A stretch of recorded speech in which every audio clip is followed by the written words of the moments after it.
Hello friends, आप सभी का स्वागत है अपने यूट्यूब चैनल पे। आज के इस वीडियो लेक्चर्स में हम डिस्कस करने वाले हैं हिमाचल प्रदेश की नदियों के बारे में, जो कि एचपी कॉम्पिटिटिव एग्जाम के पॉइंट ऑफ व्यू से मोस्ट इंपोर्टेंट है। आपको पता होना चाहिए कि हिमाचल प्रदेश में जो है कितनी मुख्य नदियां बहती हैं। तो हिमाचल प्रदेश की जो 5 मुख्य नदियां हैं उनके बारे में डिटेल से आज हम डिस्कस करने वाले हैं।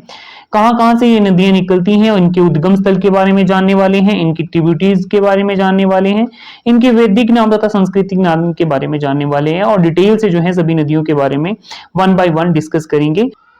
सबसे पहले डिस्कस करते हैं यमुना नदी के बारे में। फर्स्ट क्वेश्चन आपके पास ये बन जाता है कि यमुना नदी का जो है वैदिक नाम क्या है। तो आपने याद रखना है कि यमुना नदी का वैदिक नाम जो है कालिंदी नदी है। वही क्वेश्चन आपके पास ये भी बन जाता है कि यमुना नदी का उद्गम स्थल जो है क्या है। तो यमुना नदी का उद्गम स्थल से ये कहां से उद्गम होती है। तो आपने याद रखना है कि यमुना नदी जो है कहां से उद्गम होती है। ये यमुनोत्री ग्लेशियर जो है उत्तराखंड से इसका उद्गम होता है और उत्तराखंड के उत्तरकाशी जिले से जो है ये नदी निकलती है। और जो है ये क्वेश्चन भी पूछा जा सकता है कि यमुना नदी जो है हिमाचल प्रदेश में कितने किलोमीटर बहती है। तो आपको पता होना चाहिए कि यमुना नदी जो है हिमाचल प्रदेश में 22 किलोमीटर जो है ये बहती है। ये भी आपने याद रखना है। और हिमाचल प्रदेश की जो है सबसे छोटी नदी है यमुना नदी। ये भी क्वेश्चन जो है काफी बार एग्जाम में देखने को मिलता है। नेक्स्ट आपने याद रखना है कि यमुना नदी का जो उद्गम स्थल है, मैंने आपको पहले ही बता दिया कि यमुनोत्री ग्लेशियर उत्तराखंड से ये निकलती हैं और जो है यह हिमाचल प्रदेश में कहां पर प्रवेश करती हैं। दूसरा क्वेश्चन आपके पास ये भी बन जाता है। तो आपने याद रखना है कि खादर मजरी नामक स्थान जो है सिरमौर में ये सबसे पहले हिमाचल प्रदेश में प्रवेश करती हैं और ताजेवाल के पास जो है हिमाचल प्रदेश को छोड़कर हरियाणा में प्रवेश करती हैं।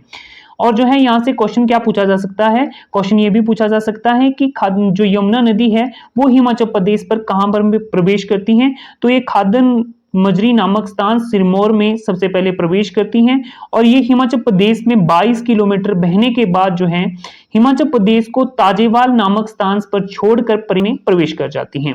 तो क्वेश्चन ये भी पूछा जा सकता है कि यमुना नदी जो है हिमाचल प्रदेश को छोड़कर हरियाणा में कौन से स्थान पर जो है प्रवेश करती हैं। तो आपने जो है याद रखना है ताजेवाल के पास जो है ये हिमाचल प्रदेश को छोड़कर हरियाणा में प्रवेश करती हैं और क्यारदा दून और देहरादून को अलग करती हैं यमुना नदी। क्वेश्चन ये भी पूछा जा सकता है कि कौन सी नदी जो है क्यारदा दून को और देहरादून को अलग करती है। तो यमुना नदी जो है क्यारदा दून और देहरादून को अलग करती हैं। मान्यता के अनुसार जो है इस नदी का संबंध सूर्य से है, इसलिए क्वेश्चन ये भी बन जाता है कि कौन सी नदी का संबंध जो है मान्यता के अनुसार सूर्य से है। तो आपने याद रखना है कि यमुना नदी का संबंध जो है सूर्य से है। तो यहां से जो है कुल मिलाकर जो है 4 या 5 क्वेश्चन बन जाते हैं। कि फर्स्ट क्वेश्चन मैंने आपको पहले ही बताया कि यमुना नदी का उद्गम स्थल पूछ लिया जा सकता है। आपने याद रखना है यमुनोत्री उत्तराखंड से जो है यमुना नदी निकलती है। और जो है दूसरा क्वेश्चन ये भी पूछा जा सकता है कि यमुना नदी जो है हिमाचल प्रदेश में कहां पर प्रवेश करती है। तो आपने याद रखना है कि खादर मजरी नामक स्थान पर जो है हिमाचल प्रदेश में प्रवेश करती है। और अगर आपसे क्वेश्चन ये पूछा जाता है कि यमुना नदी जो है हिमाचल प्रदेश को छोड़कर हरियाणा में कहां पर प्रवेश करती है। तो हिमाचल प्रदेश को ये जो है ताजेवाल के पास छोड़कर हरियाणा में प्रवेश कर जाती हैं। और ये भी क्वेश्चन पूछा जा सकता है कि क्यारदा दून और देहरादून को कौन सी नदी जो है अलग करती है। तो यमुना नदी जो है क्यारदा दून और देहरादून को अलग करती है। वही क्वेश्चन ये भी जो है मोस्ट इंपोर्टेंट है और बार बार एग्जाम में देखने को मिला है कि मान्यता के अनुसार जो है कौन सी नदी का संबंध जो है सूर्य से है। तो आपने याद रखना है कि जो है यमुना नदी का संबंध जो है सूर्य से है।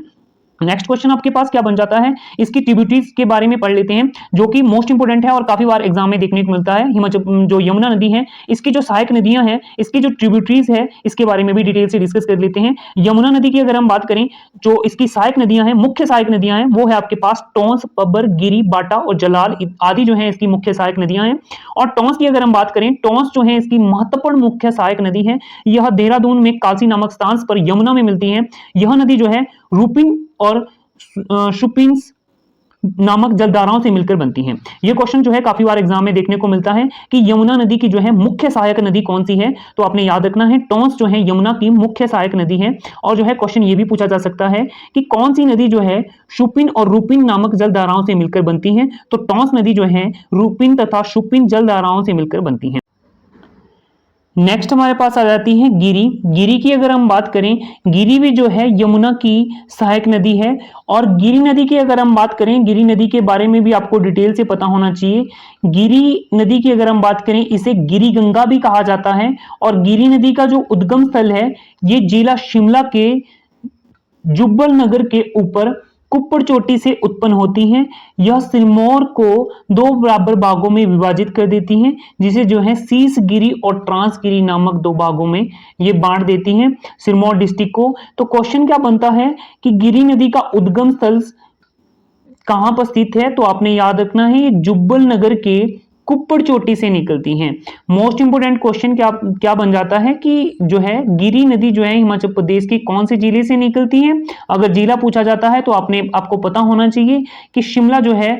और यदि आपके पास जो है क्वेश्चन ये पूछा जाता है कि गिरी नदी जो है कौन से स्थान से निकलती है, तो आपने याद रखना है कि जुब्बल के कुप्पड़ चोटी से ये निकलती हैं। और जो है कौन सी नदी जो है सिरमौर को दो बराबर भागों में विभाजित कर देती है? तो आपने याद रखना है कि गिरी नदी जो है सिरमौर को दो बराबर भागों में विभाजित कर देती हैं, शीशगिरी और ट्रांसगिरी।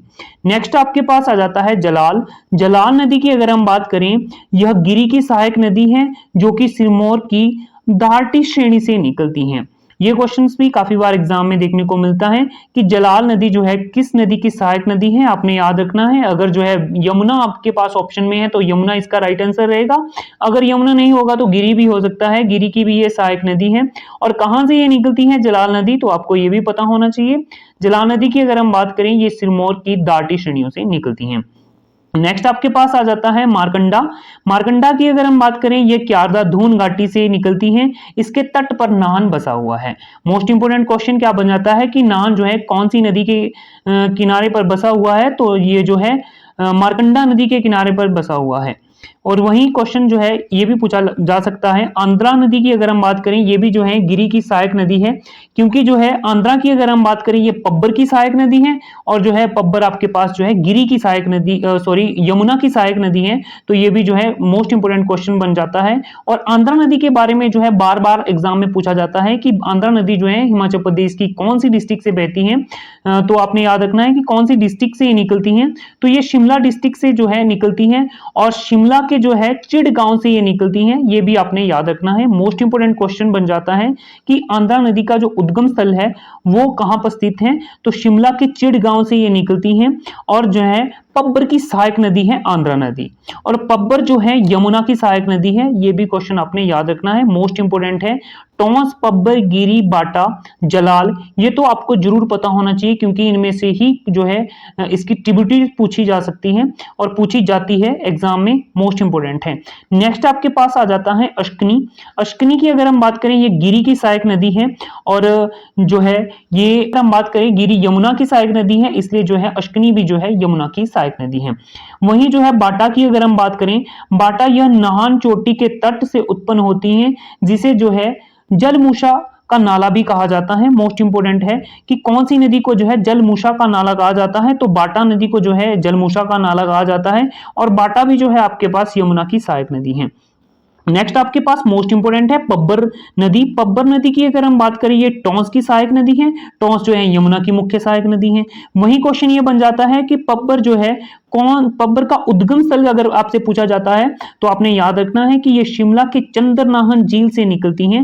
मोस्ट इंपोर्टेंट क्वेश्चन है कि कौन सी नदी जो है शिमला की चंद्रनाहन झील से निकलती है? तो आपने याद रखना है कि पब्बर इसका जो है राइट आंसर रहने वाला है, क्योंकि पब्बर नदी जो है शिमला के चंद्रनाहन झील से निकलती हैं। मोस्ट इंपोर्टेंट क्वेश्चन है। और आपने याद रखना है कि यमुना की मुख्य सहायक नदी कौन सी है? बार बार जो है एग्जाम में ये क्वेश्चन देखने को मिलता है। तो टॉस जो है यमुना की मुख्य सहायक नदी है।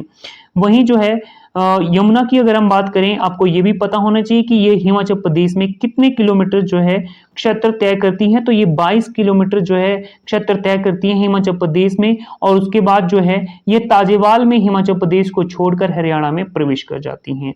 तो ये था यमुना नदी के बारे में। इसका जो सेकंड रिवर के बारे में हम डिस्कस करेंगे वो है आपके पास सतलुज, जो कि जो है आपको नेक्स्ट पार्ट में देखने को मिलेगा। Thank you friends.